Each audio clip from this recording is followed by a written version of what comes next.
Well, hello everyone, Travis here, and welcome to the channel.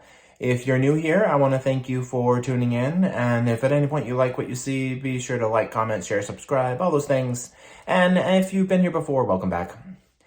This video is all about my recent cruise on Enchantment of the Seas. I've been back for a couple of weeks now, but for the most part, my journey on that cruise is very, very fresh in my head. And so I want to talk about, likes, dislikes, final thoughts, my usual kind of format for that.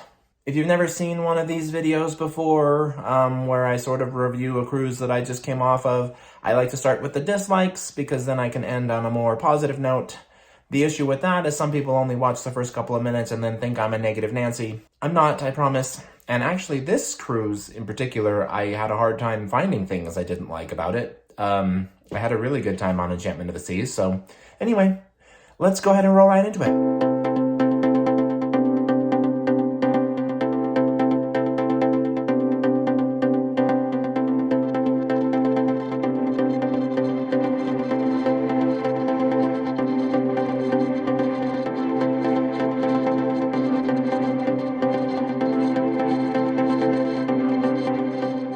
Alright, for the things I didn't really like about Enchantment of the Seas, and please pardon my face, this is just what my face looks like. Anyway, number one is there was a lack of food options. And I need to emphasize this in that the food itself, the food that they did have available was good food. I didn't have a problem finding good food to eat.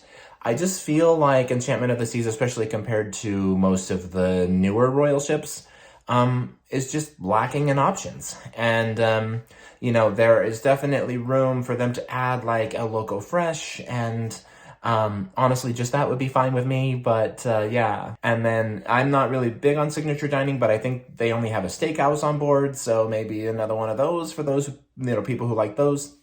So yeah, especially on a longer cruise, this was actually the longest cruise I've ever been on. It was 8 nights. The food got a little bit repetitive throughout the week, and it would have been nice to have access to some of that kind of more quick service type stuff.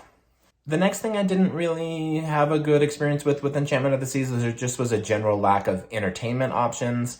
And this goes for like kind of that category as a whole. So, obviously the newer ships have like water slides and those kinds of things, and Enchantment of the Seas doesn't have those. But also the shows and, events and stuff were kind of lacking. That's partially in part because, great English. Anyway, that's partially because I know part of their entertainment staff was sick and in quarantine, and they even flew in like a doo-wop group at one point to give us some entertainment options later in the week. So I know that was a struggle for this cruise, but it's a little bit kind of frustrating when the majority of the day is just nothing but trivias and, whatever. It would have been nice to have a couple of entertainment options outside of that, especially since I went on Oasis of the Seas immediately after this one, and, they had the Aqua show, and they had, ice skating shows and all this cool stuff, and I know Enchantment isn't, like, equipped for some of those things, but I think they could do better, overall. And then the last thing, and this is really subjective because everybody's different, this is the smallest ship I've ever been on, and I think it was just a little bit too small for me. I'd like to try one more in that older sort of class of ships, maybe like Grandeur or one of them, just so I can, know for sure, because we did get a little bit of weather on this cruise, and that created quite a bit of movement, and I didn't get seasick or anything. I did take, motion sickness pills and stuff when I needed them, but I just felt a little bit like, especially towards the end of my cruise, that I was kind of getting over it. I'd done all the things and seen all the things. And so because of the size of the ship and everything, when it came time to disembark, I was actually ready to go. I didn't feel like I needed any more time on board like I've done with most of my cruises. In the past, I've been like, oh man, I miss this, I miss this, I miss this. But I didn't feel that way with Enchantment. So anyway, but like I said, that's subjective. Some people love the smaller ships. You get that sort of quaint, more, personal vibe versus the bigger ships. And I'll be talking about that in a future video, comparing like my time on Enchantment with my time on Oasis of the Seas. two very different experiences. All right, enough of that negative stuff. Let's go ahead and talk about what I did like. There were all kinds of little new things and nuances and whatever vibes that I loved about this ship. It was definitely an older crowd, but that wasn't a bad thing. I have a soft spot for older people. If you watch my vlog series, which I'll link above somewhere, one of these things in the corner, the card will come up. And I talk about some of my experiences with meeting different people and stuff. But yeah, so the first thing I really loved about Enchantment of the Seas is just the guests on board. At least on my sailing, great passengers. I ended up in kind of a group that kept growing and growing and growing. And, a smaller ship like this lends itself to seeing people over and over and over again. And so it's good that you vibe with them. I had a great time with the people that I met at my table that I got sat with. I was the youngest by 30 years. So, it was a little bit interesting at first, but we became good friends throughout the week. And all of that, just great passenger vibe overall. And then also the second thing to add on to that is that this is the best cruise staff that I've ever dealt with. And I say this on every single video, but it just seems like each ship I go on, the staff gets better and better and better. Obviously, Enchantment of the Seas is known for having really good staff. I think Grandeur maybe has been said to be a little bit better, the best in the industry perhaps. But in my experience, Enchantment of the Seas staff, crew and all that stuff were the best I've ever experienced. And then the last thing, this one's going to be kind of weird because everything else has been kind of a little bit more general, but this one's going to be very specific, and that's the pool deck.